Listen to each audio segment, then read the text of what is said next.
ಹಿಂದಿನ ವಿಡಿಯೋದಲ್ಲಿ ನಾವು ಶ್ರೀಮಂತರು ದುಡ್ಡಿಗೋಸ್ಕರ ಕೆಲಸ ಮಾಡಲ್ಲ, ದುಡ್ಡೇ ಅವರಿಗೋಸ್ಕರ ಕೆಲಸ ಮಾಡುತ್ತೆ ಅಂತ ಹೇಳಿದ್ದೆ.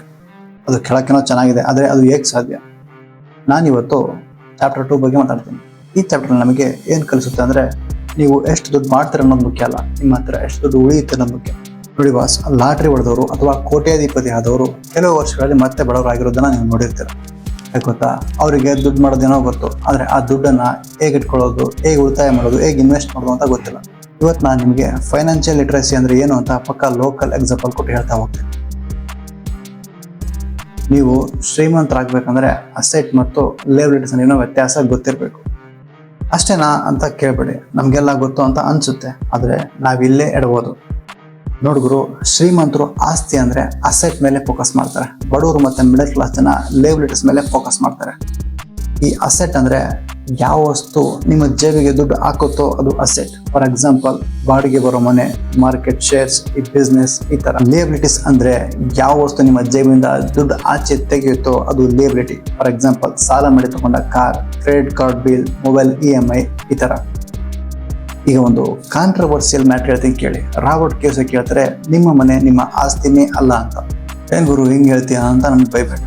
ಯೋಚನೆ ಮಾಡಿ, ನೀವಿರೋ ಮನೆಗೆ ನೀವು ಟ್ಯಾಕ್ಸ್ ಕಟ್ತೀರಾ, ಮೇಂಟೆನೆನ್ಸ್ ಮಾಡ್ತೀರಾ, EMI ಕಟ್ತೀರಾ ಅಂದರೆ ಅದು ನಿಮ್ಮ ಜೇಬಿಂದ ದುಡ್ಡು ತೆಗಿತಾ ಇದೆ ಅಲ್ವಾ? ನಿಮ್ಮ ಜೇಬಿಗೆ ದುಡ್ಡು ಆಗ್ತಿಲ್ಲ, ಹಾಗಾಗಿ ಅದು ಲಿಯಬಿಲಿಟಿ.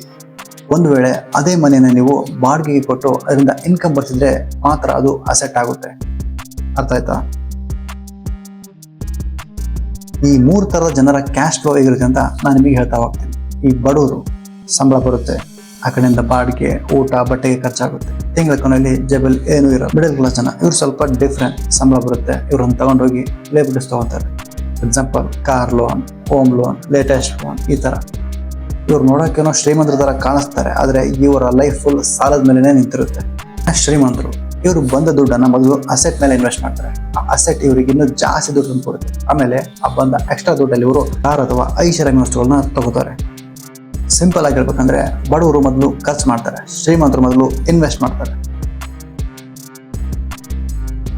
ನೋಡುಗರು, ಮಿಡಲ್ ಕ್ಲಾಸ್ ಜನರಿಗೆ ಒಂದು ಪ್ರಾಬ್ಲಮ್ ಇದೆ. ಅವರಿಗೆ ಜಾಸ್ತಿ ಸಂಬಳ ಬಂದರೆ ಸಾಕು, ಅವ್ರ ಖರ್ಚು ಕೂಡ ಜಾಸ್ತಿ ಆಗುತ್ತೆ. ಇದನ್ನೇ ಲೈಫ್ ಸ್ಟೈಲ್ ಇನ್ಫ್ಲೇಷನ್ ಅನ್ನೋದು. ಸಂಬಳ ಜಾಸ್ತಿ ಆದ ತಕ್ಷಣ ಹಳೆಯ ಸ್ಕೂಟರ್ ಬಿಟ್ಟು ದೊಡ್ಡ ಬೈಕ್ ತಗೋತಾರೆ, ಅದಕ್ಕೆ EMI ಕಟ್ತಾರೆ, ಅವ್ರು ಹೊತ್ಕೊಳ್ತಾರೆ ಜಾಸ್ತಿ ದುಡ್ಡು ಬಂದರೆ ಪ್ರಾಬ್ಲಮ್ ಸಾಲ್ವ್ ಆಗುತ್ತೆ ಅಂತ. ಆದರೆ ಪ್ರಾಬ್ಲಮ್ ಇರೋದು ದುಡ್ಡಲ್ಲ, ನಮ್ಮ ಫೈನಾನ್ಷಿಯಲ್ ಹ್ಯಾಬಿಟ್ಸ್ ಅಲ್ಲಿ. ನೀವು ಎಷ್ಟು ಕಷ್ಟಪಟ್ಟು ಕೆಲಸ ಮಾಡ್ತೀರ ಅನ್ನೋದಕ್ಕಿಂತ ನಿಮ್ಮ ದುಡ್ಡನ್ನು ನೀವು ಎಷ್ಟು ಕಷ್ಟಪಟ್ಟು ಕೆಲಸ ಮಾಡಿಸ್ತೀರ ಅನ್ನೋದು ಮ್ಯಾಟರ್ ಆಗುತ್ತೆ.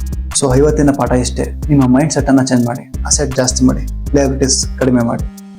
ನೀವೀಗ ಒಂದು ಕೆಲಸ ಮಾಡಬೇಕು, ನಿಮ್ಮ ಹತ್ರ ಇರೋ ಅಸೆಟ್ ಎಷ್ಟು ಮತ್ತು ಲಿಯಬಿಲಿಟೀಸ್ ಎಷ್ಟು ಅಂತ ಲೀಸ್ಟ್ ಮಾಡಿ. ನಿಮಗೆ ಗೊತ್ತಾಗುತ್ತೆ ನಿಮ್ಮ ಫೈನಾನ್ಷಿಯಲ್ ಕಂಡೀಷನ್ ಹೇಗಿದೆ ಅಂತ. ಈ ವಿಡಿಯೋ ನಿಮಗೆ ಇನ್ಫಾರ್ಮೇಟಿವ್ ಅನಿಸಿದ್ರೆ ಲೈಕ್ ಮಾಡಿ, ಸಬ್ಸ್ಕ್ರೈಬ್ ಮಾಡಿ. ಮುಂದಿನ ವಿಡಿಯೋದಲ್ಲಿ ಸಿಗ್ತೀನಿ. ಅಲ್ಲಿವರೆಗೂ ಆರಾಮಾಗಿರಿ, ದುಡ್ಡು ಮಾಡೋದು ಕಲೀರಿ. ಜೈ ಹಿಂದ್, ಜೈ ಕರ್ನಾಟಕ. ಮತ್ತೆ